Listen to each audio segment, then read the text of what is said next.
ورحمة الله وبركاته. إن الحمد لله نحمده ونستعينه ونستغفره ونعوذ بالله من شرور أنفسنا ومن سيئات أعمالنا. من يهده الله فلا مضل له ومن يضلله فلا هادي له. أشهد أن لا إله إلا الله وحده لا شريك له وأشهد أن محمدًا عبده ورسوله. أما بعد فأعوذ بالله السميع العليم من الشيطان الرجيم. قل يا أيها الناس إني رسول الله إليكم جميعا. وقال النبي صلى الله عليه وسلم ارسلت إلى الخلق كافة. حضور آئے تو سر آفرینش پا گئی دنیا. حضور آئے تو سر آفرینش پا گئی دنیا. اندھیروں سے نکل کر روشنی میں آ گئی دنیا. سکھے چہروں کا زنگ اترا بجھے چہروں پہ نور آیا. حضور آئے تو انسانوں کو جینے کا شعور آیا. اے جنت تجھ میں حور و قصور رہتے ہیں. میں نے مانا ضرور رہتے ہیں، پر میرے دل کا طواف کر اے جنت کہ میرے دل میں حضور رہتے ہیں. ہر قسم کی حمد و ثنا اللہ وحدہ لا شریک کی ذات اقدس کے لیے خاص ہے، اور درود و سلام آقا دو جہاں پیغمبر آخر الزمان نبی رحمت محمد الرسول اللہ صلی اللہ علیہ وآلہ وسلم کی ذات اقدس کے لیے خاص ہیں. محترم دوستو، عزیز ساتھیو، بزرگوں، پسرور شہر کی ایک بہت ہی کامیاب بزم کا انعقاد شروع ہے. اس بزم کے انعقاد پر میں مبارکباد پیش کرتا ہوں مفتی جماعت مفتی کفایت اللہ شاکر حافظہ اللہ تبارک و تعالی، اور میں نہایت شکر گزار ہوں سید زین العابدین شاہ صاحب کا. محترم دوستو، عزیز ساتھیو، آج کی بزم ختم نبوت کے حوالے سے ہے. ختم نبوت، عقیدہ ختم نبوت، جس کے اوپر ایمان رکھنا ہر مسلمان کے لیے فرض، ضروری اور واجب ہے. اس کے بغیر عقیدہ مکمل نہیں ہوتا، ایمان مکمل نہیں ہوتا، اس کے بغیر نجات ممکن نہیں ہے. اور اس عقیدہ ختم نبوت پر میں اور آپ جب تک ایمان کے ساتھ، یقین کے ساتھ، عمل کے ساتھ، اپنی جان اور مال کے ساتھ سب کچھ، حتیٰ کہ اگر اس پر قربان کرنے کی باری آئے تو اپنا تن من دھن مال جان سب کچھ قربان نہیں کر دیتے، تب تک جو ہے وہ ہم صحیح معنوں میں مسلمان نہیں ہو سکتے. میں جب تک نہ کٹ مروں خواجہ یسرب کی حرمت پر، خدا شاہد ہے کامل میرا ایمان ہو نہیں سکتا. عقیدہ ختم نبوت بہت طویل مضمون ہے، جس کے اوپر اللہ تبارک و تعالیٰ نے قرآن مجید کے اندر 100 آیات اشارہ کنایتاً اور صریحتاً عقیدہ ختم نبوت پر قرآن مجید کے اندر اللہ تبارک و تعالیٰ نے 100 آیات اتاری ہیں. اور فرامین جناب محمد ذی شان صلی اللہ علیہ وسلم کو دیکھا جائے تو آقا علیہ السلام کے فرامین 210 فرمان میرے آقا علیہ السلام کی زبان مبارک سے ختم نبوت پر ہیں. قرآن اعلان کرتا ہے قل یا ایھا الناس انی رسول اللہ الیکم جمیعا. اے لوگو، میں تم سب کی طرف نبی اور رسول بن کر کے آیا ہوں. نبی بستیوں کی طرف آتے رہے، شہروں کی طرف آتے رہے، علاقوں کی طرف آتے رہے، قوموں کی طرف آتے رہے، جز وقتی طور پر آتے رہے، اپنے اپنے ٹائم پیریڈ کے لیے آتے رہے. لیکن محمد مصطفیٰ صلی اللہ علیہ وسلم کی اس قرآن میں نبوت و رسالت کا ذکر ہوا تو ساتھ ہی قرآن نے کہہ دیا اقتربت الساعہ وانشق القمر. کیا بتایا رب تعالیٰ نے کہ یہ نبی آیا ہے، اس نبی کے بعد آئے گی تو قیامت آئے گی اور کوئی نبی نہیں آئے گا. شہید ختم نبوت علامہ حبیب الرحمن یزدانی شہید رحمت اللہ علیہ ربوے کی کانفرنس میں کہتے ہیں لوگوں جس طرح تم نے آج بزم سجائی ہے ختم نبوت پر، اسی طرح رب تعالیٰ نے بھی ختم نبوت پر ایک بزم سجائی تھی، اور اس بزم کے اندر عالم ارواح کے اندر اللہ تبارک و تعالیٰ نے جو بزم سجائی اس کا ذکر قرآن مجید کے اندر کیا، اور ساتھ ہی فرمایا کہ وہ نبی جب آئے گا، وہ نبی تمہارے پاس آ جائے تو ثم جاءکم رسول، پھر اس کے بعد وہ رسول آئے گا، اس رسول پر تم ایمان لاؤ گے۔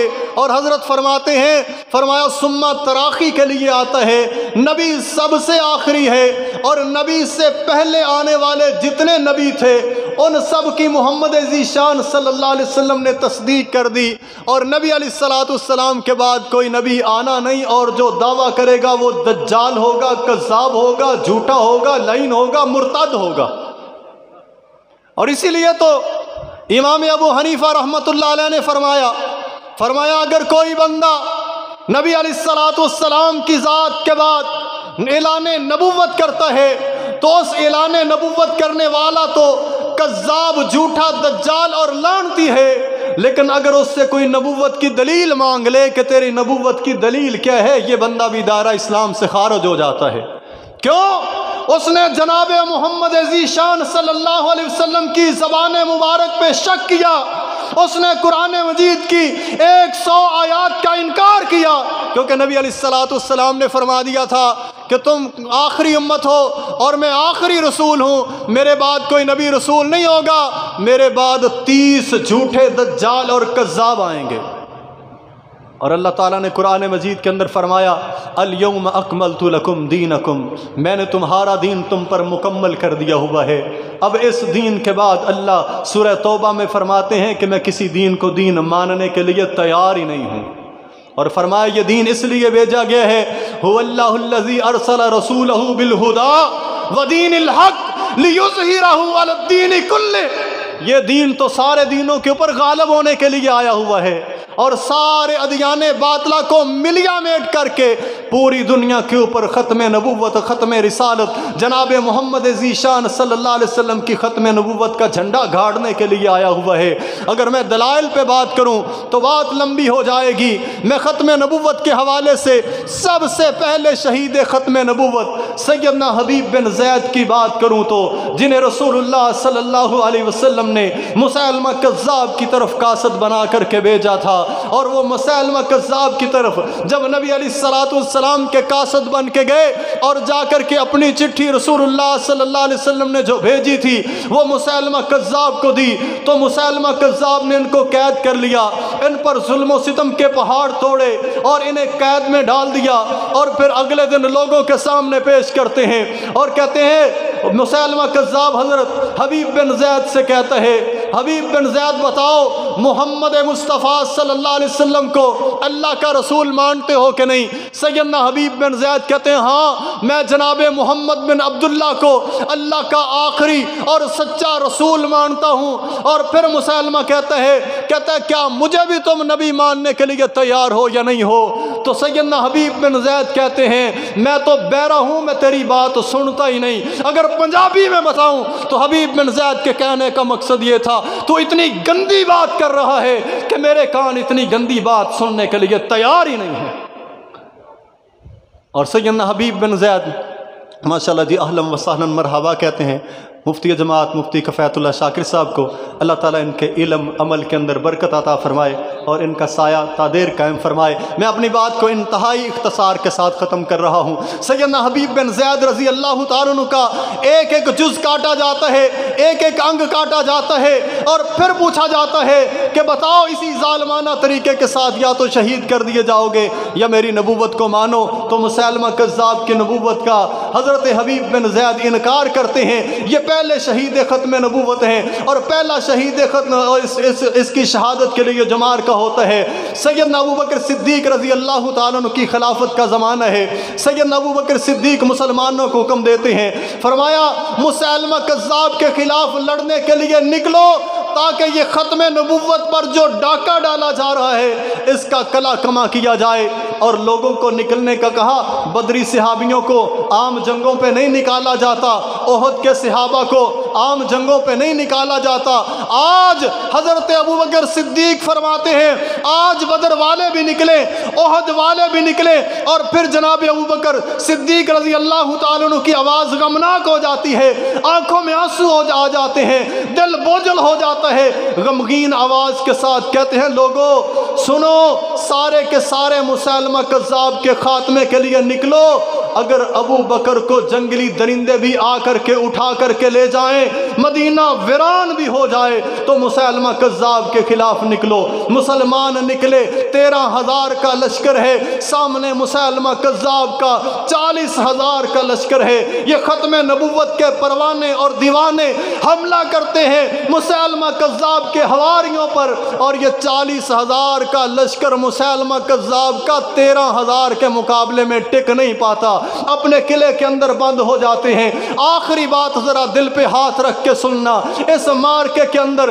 جب سارے کے سارے مسلمہ کذاب کے حواری قلعہ بند ہو گئے، حضرت برا بن مالک رضی اللہ تعالیٰ عنہ تیری عظمت پہ قربان جاؤں، تجھ پہ صلات بھیجوں، تجھ پہ سلام بھیجوں، تیرے جیسا بہادر مائیں خال خال پیدا کریں گی، قیامت تک تیری بہادری اور شجاعت کے چرچے سنائے جاتے رہیں گے۔ 40,000 مسلمہ کذاب کے حواری قلعے میں ہیں، اور برا بن مالک رضی اللہ تعالیٰ عنہ فرماتے ہیں مسلمانوں مجھے اٹھاؤ، اٹھا کر کے قلعے کے اندر پھینکو، 40,000 کا مقابلہ کر کے اللہ کا شہر اکیلا دروازہ کھولتا ہے اور مسلمانوں کے لیے فتح کے دروازے کھولتے ہیں۔ یہ ہے عقیدہ ختم نبوت۔ دعا اللہ تبارک و تعالی ہمیں بھی اس کے لیے چن لے، ہم سے اپنے دین کے لیے زیادہ سے زیادہ کام لے لے۔ وسعت دل ہے بہت، وسعت سارا کم ہے، اسی لیے مجھے تڑپنے کی تمنا کم ہے۔ ہم نے تو دل جلا کر کے سر عام رکھ دیا، اب جس کے جی میں آئے وہ پائے اس سے روشنی۔ مازت الدہور وما اتینا بمثلہ واذا اتینا اجزنا ان نذرائہ۔ زمانے بیت گئے، آپ جیسا کوئی آیا نہیں، جب آپ آ گئے ہیں اب کسی اور کی حاجت و ضرورت رہی کوئی نہیں ہے۔ تیرا آنا تھا کہ اصنام حرم ٹوٹ گئے، تیرا آنا تھا کہ اصنام حرم ٹوٹ گئے، تیرے آنے سے شہزوروں کے دم ٹوٹ گئے، تیرے اوصاف کا ایک باب بھی پورا نہ ہوا، ہو گئی زندگیاں ختم اور قلم ٹوٹ گئے۔ وآخر دعوانا الحمدللہ رب العالمین۔